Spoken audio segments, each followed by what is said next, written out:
अस्सलाम वालेकुम, मैं हूं Usman Hussain Siddiqui from Siddiqui law associate. मैं आपको अच्छी गुड न्यूज़ दे दूं कि नेशनल सेविंग सर्टिफिकेट वालों ने, नेशनल सेविंग बैंक ने एक टेम्पलेट इशू कर दिया है। उस टेम्पलेट के अंदर वो लोग फ़ायदा उठा सकते हैं जो कि KYC में जिनकी इनकम 5 लाख से कम है। अभी तक की जो मालूमात हासिल हुई हैं, जो कि सरकारी तौर पर हासिल की गई मालूमात हैं, उसमें अभी तक 5 लाख रुपए डिक्लेयर किए हैं।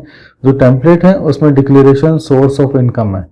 हमारे पास बहुत सारे मैटर आए थे जिस ख़वातीन व हज़रात ने पैसे जमा करके कौमी बचत से ही पैसे जमा करके उसको पैसे बढ़ाए हैं या दीगर करें हैं। तो उनके अगर 5 लाख से कम अमाउंट है और वो कोई बिजनेस भी नहीं करते, किसी तरह का वो इनकम अपने आप को प्रूव भी नहीं कर सकते, KYC भी मतलब कि KYC की जो फॉर्म है उसमें वो अपने आप को डिक्लेरेशन भी नहीं कर सकते। बाज़ अवत ऐसे केसेस होते हैं कि वो अपनी इनकम डिक्लेयर ही नहीं कर पाते कि मतलब ये पैसे जमा कहाँ से किए थे। और अक्सर ऐसा ही होता है जिन्होंने कौमी बचत की सेविंग से ही जमा कर लिया। जैसे डिफेंस सेविंग सर्टिफिकेट लेने वाले अगर आप लेते हैं तो आपको डबल ट्रिपल अमाउंट आपको एक वक्त के बाद मिल जाती है। तो आज हम डिस्कस करेंगे declaration of source of income, जो कि टेम्पलेट इनकी वेबसाइट के भी हो और मेरे लिंक के ऊपर डिस्क्रिप्शन में भी मैं आपको ये मेंशन कर दूंगा। इस एप्लीकेशन को मैं भरने का आपको आज तरीका बता रहा हूँ। सबसे पहले ये एप्लीकेशन ऑटो बनी बनाई आई भी है, ये जिस तरह की मैं एप्लीकेशन आपको दिखा रहा हूँ, ठीक है। ये मैं स्क्रीन के ऊपर भी इंशाल्लाह लगवा दूंगा।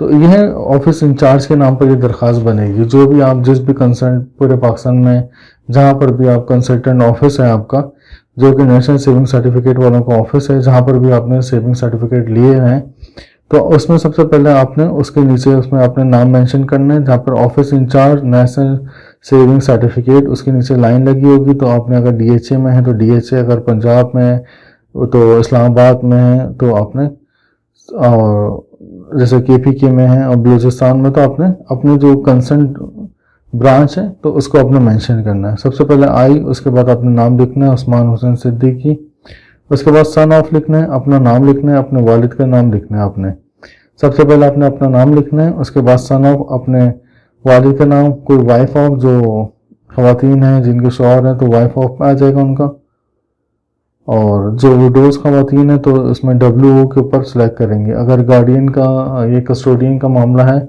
या माइनर बच्चे हैं तो उसमें गार्डियन लिखा जाएगा, ठीक है। उसमें बीइंग CNAC नंबर, अगर आपके पास CNAC है तो आप CNAC नंबर शो करेंगे, अगर POC कार्ड है तो POC करेंगे, अगर NICOP है, निकॉप है तो आप निकॉप करेंगे, जिसमें से एक डैश की कमी होती है।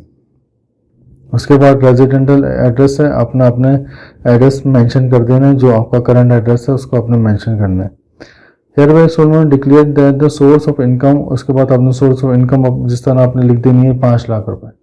तो उसके बाद थोड़ी लिखने की, उसके बाद डॉट आ गया, उसके बाद आ गया नंबर 2 पर आ गया डिक्लेरेशन आ गया बेस्ट ऑफ माई नॉलेज, आपने इसको कुछ भी नहीं करना। नंबर 3 में आपने करंट डेट लिखनी है, उसके नीचे आपने एप्लीकेंट सिग्नेचर है तो आपने एप्लीकेशन जो भी देने वाला है जिसके सर्टिफिकेट है उसने अपने सिग्नेचर करना है। इसके साथ उसने अपने NIC की कॉपी सिग्नेचर करनी है।